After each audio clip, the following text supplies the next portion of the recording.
From fuming over Clay Guida's prank on stage, to telling Daniel Cormier to snatch the mic away from him, this is why Dana White is upset about the phony retirement. He just wasn't pleased with what happened at the Kansas City event. Once the night was over, the UFC boss was asked about Guida's antics after his fight, and man, he was furious. Dana admitted that he wasn't at all pleased with the Carpenter. In fact, he was extremely irritated. He has nothing against Clay personally. He thinks that the man's a nice guy. But he just can't fake his retirement on stage and get away with it. And all for what? Just so we could wish a happy birthday to someone? What really ground Dana's gear was that they were running a live event there, and they had to stick to the schedule for the upcoming fights. So Guida can't just hog the mic and the octagon for something as stupid as that. That just wasn't cool.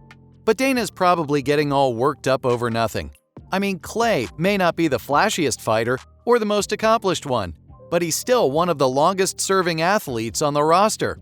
He made his debut in the UFC Octagon in 2006, and he's among the top 5 fighters in the promotion's history for the most takedowns. Not only that, but during his almost 2 decades in the UFC, Guida has fought some of the very best.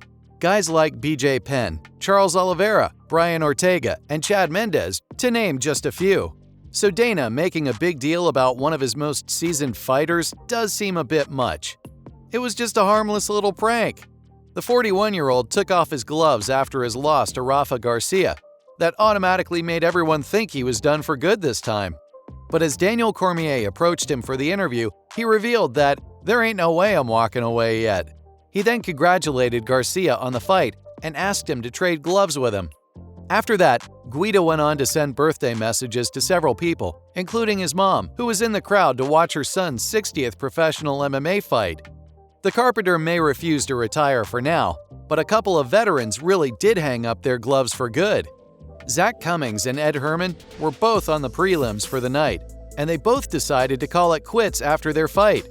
The 38-year-old Cummings decided he was done after he secured a third-round TKO win.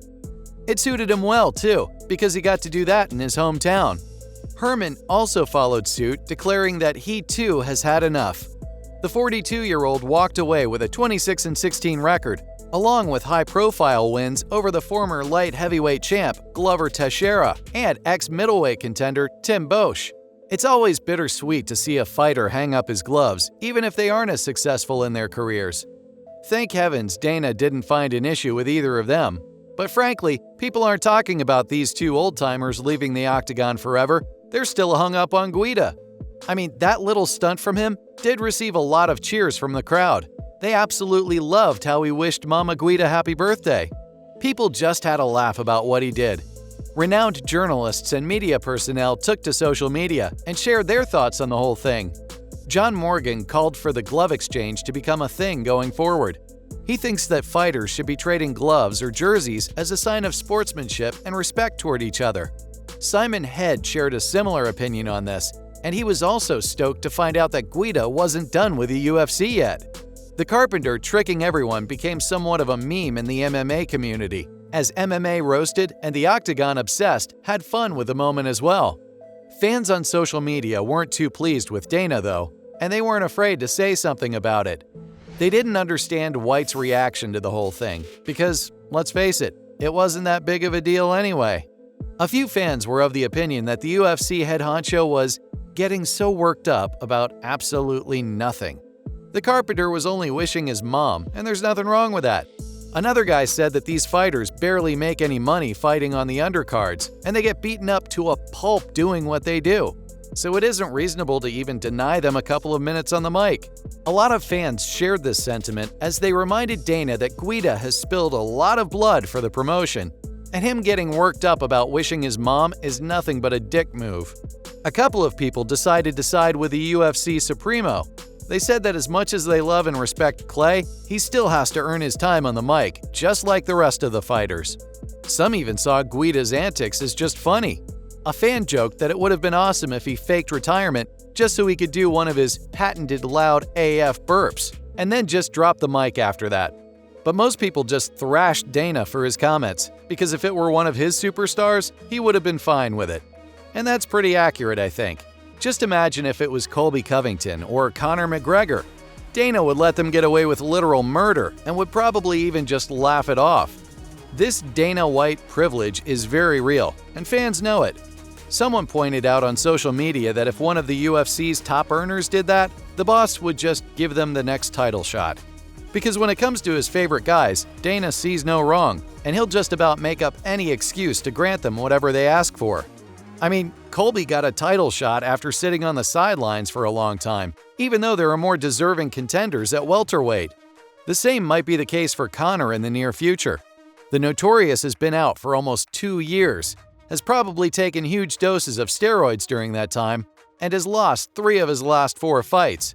But if he manages to somehow beat Michael Chandler in their upcoming fight, it's almost a guarantee that he'll get a title shot as well.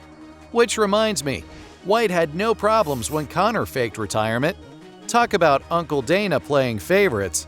The Irishman in the past has retired several times, and he has always found himself in the good graces of the UFC boss.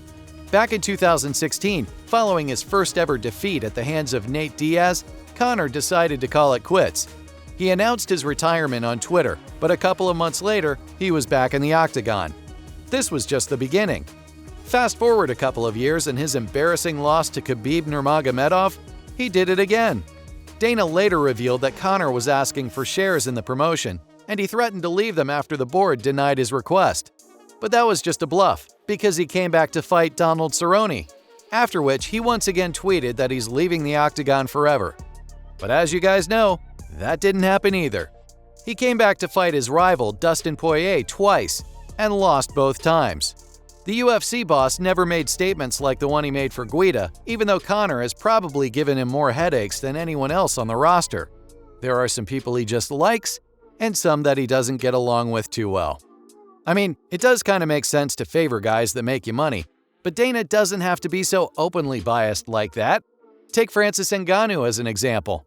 The UFC Supremo has done nothing but insult him after he decided to part ways with the organization. He's made it clear time and time again that he wants nothing to do with the Predator. He even refused to put the belt on his former champ after Ngannou defeated Cyril Gane last year. Instead, he claimed that he had to take care of something backstage. And his feud with his former friend Tito Ortiz is pretty well known.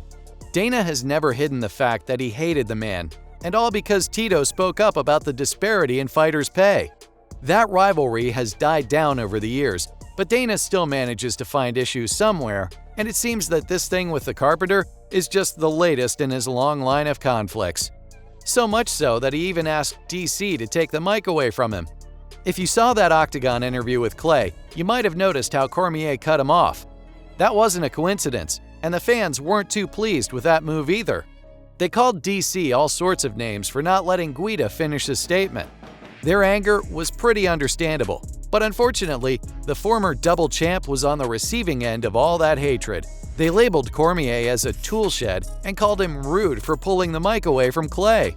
It was just too disrespectful towards a guy who has given so many years of his life to this organization. But I doubt DC did that on his own. Dana probably had someone telling him to do that in his earpiece. From telling Daniel Cormier to snatch the mic away from him, to fuming over Clay Guida's prank on stage, this was why Dana White is pissed off with fake retirement.